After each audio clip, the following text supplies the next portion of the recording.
Hey everyone, and welcome to another entry in the Hyrule Compendium.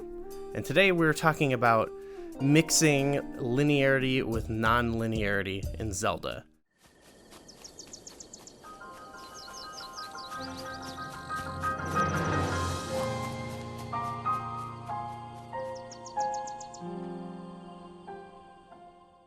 Right off the bat, what is like your perfect blend of these concepts? How do you like your Zelda games? Do you like complete open, go wherever you want, Breath of the Wild? Or do you like, I've heard people call Twilight Princess a hallway?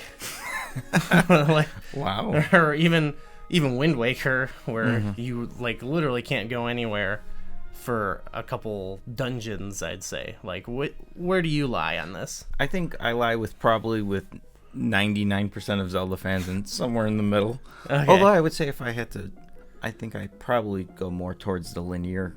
I don't like when they block off significant portions of the world. So that's what games like Wind Waker did, Twilight Princess did, you know, Phantom Hourglass did. But then there's other games like Breath of the Wild where after you get off the greatest plateau, you can go to anywhere in the world. But there really isn't any areas that are like, oh, you don't want to go over there right now because it's like significantly harder because you can just traverse around everywhere. Sure, there's some, like Lionels in different areas, but you don't want to deal with them. But you can just run away from them. They're all over the place. They might kill you. You just restart and try to run by them again. Right. But a game like, say, The Legend of Zelda, you could actually access the northwest portion of the map right away, but it's littered with Lionels and like boulders falling, and you don't have much health, and you have to actually solve a puzzle. You have to go through the Lost Woods to get there. So it's like, I like that where it's open, but there are clearly parts of the world that are, this is the beginning, this is the middle, and this is the end, and you can traverse it, but there needs to be some scaling, some like difficulty scaling. The way the world is organized, level 1 is right dead set in the middle. You can't really access the west side of the world right away because there's a river that blocks your way to the north, and then you got to go through the Lost Woods, which if you don't know the way, you know, which you usually won't learn early on. If you're just wandering around the overworld, you'll find dungeon 1, you'll find dungeon 2, you'll find dungeon 3, and that's it. 4 is and you gotta use the raft, and 5 is that it's like a cryptic puzzle. You gotta go up, you know. And they spell out the order for you. It says level 1. So yeah. You're like, okay, maybe I should do this one first. Yeah. Okay, so what do you think is like the perfect in the middle game of the linear progression? I think, of course, when it comes to perfect Zelda, you always gotta go to A Link to the Past. I thought you might say that, yeah.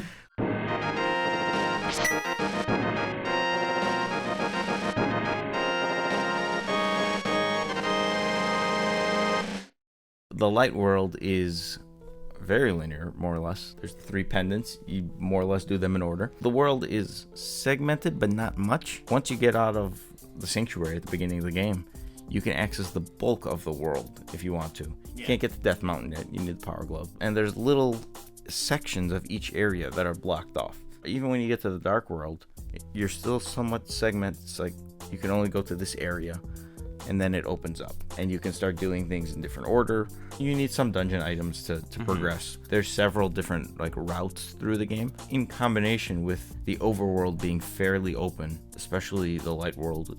You can virtually explore the whole world.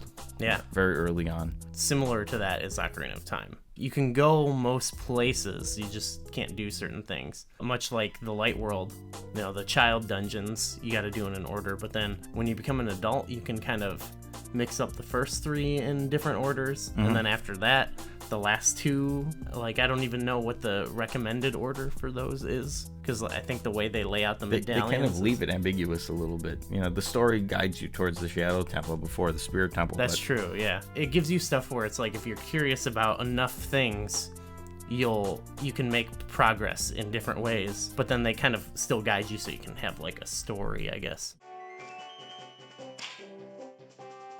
I think 3D games beyond this, and really most Zelda games beyond this, have just totally, like, dropped the ball. I think they've, like, gone too far with it. Skyward Sword, Spirit Tracks, Twilight Princess, it's like everybody's gameplay is going to be the same, more or less, like in the order of doing things. When we're talking with Twilight Princess, sure, the dungeons, you have to do them in order, but it's more, you are restricted to Ordon.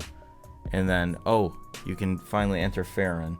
And then, oh, you finally have access to just South Hyrule Field, and then it sort of like guides you on this quest to Kakariko up until when you get the Master Sword, at least. Then, oh, it finally, you can go everywhere. But at that point, you've already been everywhere.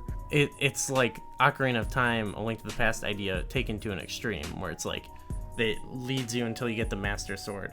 And now everything is basically available. But it's like, in this game, it's like, how many hours compared to how many hours? My perfect Zelda game would have a distinct order, sort of like Ocarina, where it guides you along the way, but it leaves open that variable of you can do things in different orders, and also where you can progress in the world in whatever way you want. I like the idea of there being difficulty like staggered throughout the overworld. So there's an area where you don't want to go unless you have this, and this.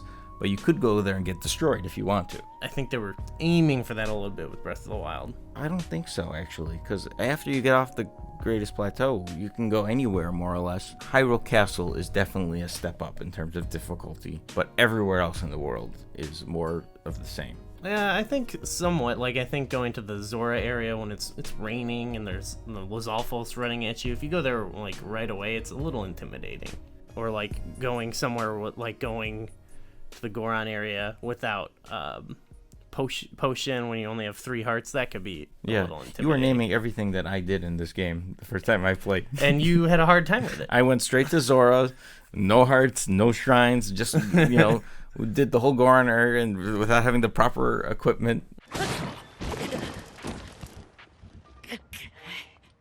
I think the non-linearity like that can work. I think it works a little bit in Breath of the Wild. It is cool. For it to be like perfect, it would need to be tweaked a little bit. I think it works really well in A Link Between Worlds, actually, but there's still some linearness to it. I actually think that went too far as well. You get to the low rule, and right away you have 6 dungeons available to you that you can do, I think, in any order. I found this with Breath of the Wild and with A Link Between Worlds, but it makes storytelling a lot harder. In A Link Between Worlds, once you get to low rule, there's virtually no story from low rule until the end of the game. I like the Twilight Princess had and Skyward Sword both had story progression. It's a lot harder to do that when you don't know what the gamer is going to do.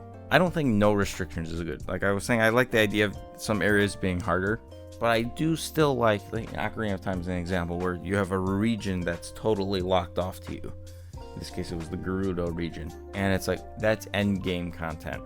That's late game. So it's like maybe you have access to 80% of the world or something, but there's still a small tidbit of areas that you can't quite explore. Even the people who are big, like the explorers who, oh, I finally entered this world. I don't want to make any progress in the story. I just want to see what's going on. Like, oh, but there's still that more to see.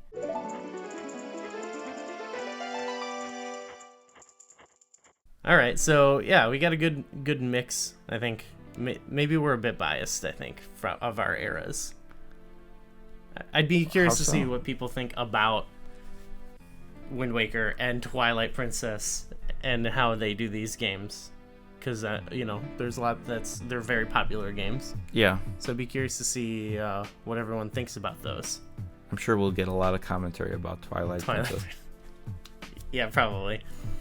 Okay, so let us know what game you think does it best. I know a lot of people do love the open world of Breath of the Wild, no limitations, no limit.